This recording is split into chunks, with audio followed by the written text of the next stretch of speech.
শ্যামা পূজা উপলক্ষে পিরোজপুরের নাজিরপুরের শাখারীকাঠি ইউনিয়নের কালীগঙ্গা নদীতে ১ কিলোমিটার দীর্ঘ ঐতিহ্যবাহী নৌকা বাইচ অনুষ্ঠিত হয়েছে।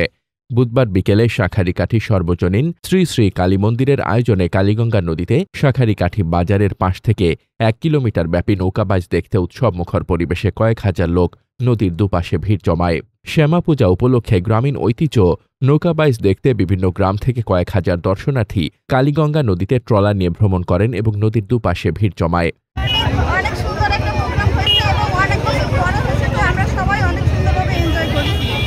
প্রাচীনকালের সেই আমাদের দেশের একটা রীতি ছিল। আমরা এই অঞ্চলে আমাদের ছোটবেলায় আমরা নাজিরপুর সদরেও অনেক এই নৌকা বাইচ দেখেছি, হাডুডু খেলা দেখেছি, ঘোড়ার দৌড় দেখেছি।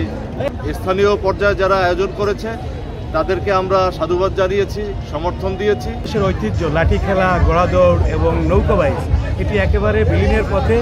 আমরা বিগত দিনগুলিতে বলতে গেলে গত 17 বছরে এই প্রোগ্রামটি কিন্তু এই অঞ্চলে হয়নি। এখানে শ্রী শ্রী শ্যামা পুজো উপলক্ষে এই অঞ্চলের মানুষ এই প্রোগ্রামটি করেছে। আমি 20 বছরের পরে আজকে এই প্রোগ্রামটি হয়েছে।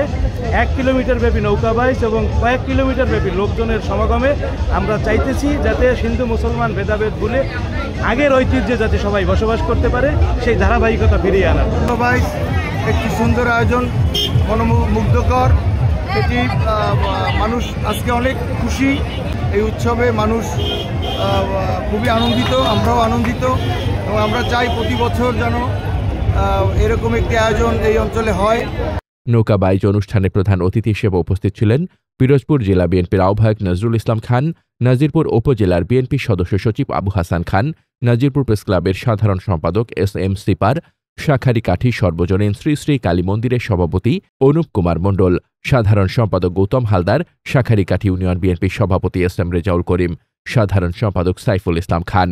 নৌকা বাইচ অনুষ্ঠানে 8টি বাইচের নৌকা অংশগ্রহণ করে।